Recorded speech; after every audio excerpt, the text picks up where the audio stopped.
یہ اسلام وہ تھا جو اللہ تعالیٰ نے حضور نبی اکرم صلی اللہ علیہ وسلم کی وساطت سے دنیا کو دیا، اور صدر اول میں یہ عملاً دنیا کے سامنے آیا۔ اس اسلام کی نمایاں خصوصیات یہ تھیں کہ اس کی روح سے اسلام مذہب کی طرح خدا اور بندے کے درمیان کسی پرائیویٹ تعلق کا نام نہیں تھا کہ جو چند اعتقادات، چند رسومات، چند عبادات، چند ارکان کے ذریعے سے وابستہ ہو جائے۔ یہ ایک نظام حیات تھا جس کا تعلق انسانی زندگی کے ہر شعبے، انفرادی اور اجتماعی سے تھا، اور انسانی زندگی بھی کسی خاص ملک یا مملکت یا قوم کی نہیں، عالمگیر انسانیت کی مملکت۔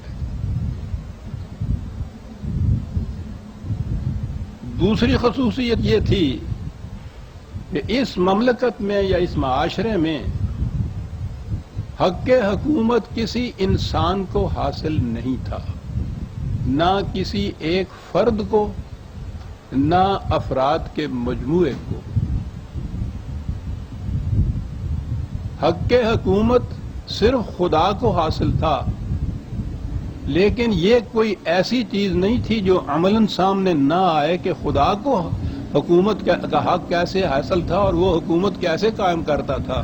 اس نے کہا تھا کہ خدا کی حکومت خدا کی کتاب کی حکمرانی کا دوسرا نام ہے۔ تو گویا اس مملکت میں حکمرانی خدا کی کتاب یعنی قرآن کی ہوتی تھی، کسی انسان کی نہیں ہونی تھی۔ قرآن کریم میں بجز معدود چند اصول اور اقدار دیے ہیں، متعین احکام نہیں زیادہ دیے گئے۔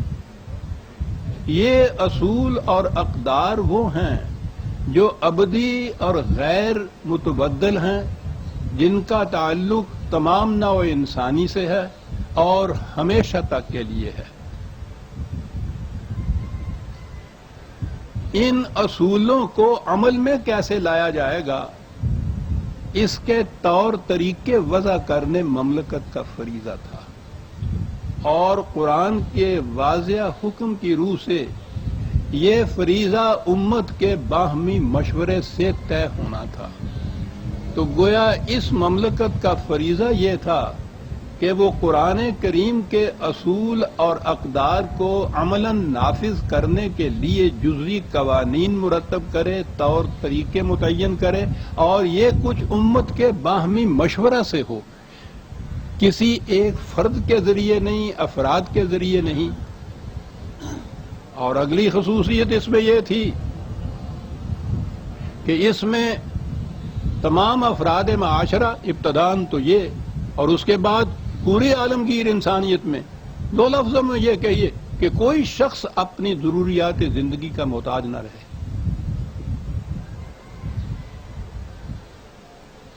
اب ظاہر ہے کہ جس دین یا نظام کی خصوصیات یہ ہوں، اس میں پہلی چیز تو یہ ہے کہ نظام ملوکیت جو ہے، ڈکٹیٹرشپ، ملوکیت، شخصی حکومت، اس کا وجود ہی نہیں رہ سکتا۔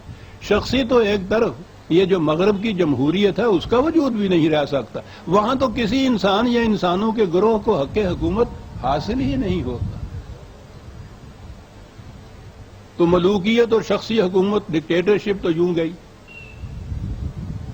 نظام سرمایہ داری اس لیے گیا کہ نبی اکرم صلی اللہ علیہ وسلم کے ارشاد کے مطابق جس مملکت میں رات کو ایک شخص بھی بھوکا سو جائے، اس مملکت سے خدا کی حفاظت کی ذمہ داری ختم ہو جاتی ہے۔ تو جہاں مملکت کا فریضہ یہ ہو کہ وہ دیکھے کہ ایک فرد بھی بھوکا نہیں رہا، اس میں نظام سرمایہ داری کیسے رہ سکتا ہے؟ اور جہاں شریعت کی تدوین کی صورت یہ ہو کہ قرآن کے غیر متبدل ابدی حدود یا اصولوں کے اندر رہتے ہوئے مملکت امت کی مشاورت سے جزئی قوانین مرتب کرے طور طریقے متعین کرے جن کی روح سے یہ احکام نافذ ہونے ہیں، انہی کو احکام شریعت کہا جاتا ہے۔ تو جب یہ فریضہ مملکت کا ہوا اور امت کے باہمی مشورے سے طے کرنا ہوا تو مذہبی پیشوائیت کا وجود ختم ہو گیا۔ تو یہ وہ تھا اسلام یا وہ دین یا وہ نظام جس میں نہ ملوکیت رہتی تھی، نہ نظام سرمایہ داری رہتا تھا، اور نہ مذہبی پیشوائیت رہتی تھی۔ اور اس کا اوور آل جسے کہتے ہیں کلی مقصد اس کا یہ تھا جو قرآن نے بار بار کہا ہے کہ لا خوف علیہم ولا ہم یحزنون۔ اس میں کسی فرد کو کسی قسم کا نہ خوف ہوگا نہ حزن ہوگا۔ خوف کہتے ہیں بیرونی خطرات کو، خارجی خطرات، کسی فرد کو اس کا خطرہ نہ ہوگا کہ میری کوئی چیز بھی غیر محفوظ ہے۔ اور حزن کہتے ہیں دل کے اندر کوئی چیز جو لے کے ڈوبتی چلی جائے، اس کا پتہ تو نہ چلے یہ کیوں ہو رہا ہے، لیکن دل ڈوبتا چلا جائے۔ اس قسم کے غیر شعوری اور غیر محسوس عناصر بھی وہاں کار فرما نہ ہوں جس سے انسان کو کسی قسم کا دھڑکا لگا رہے۔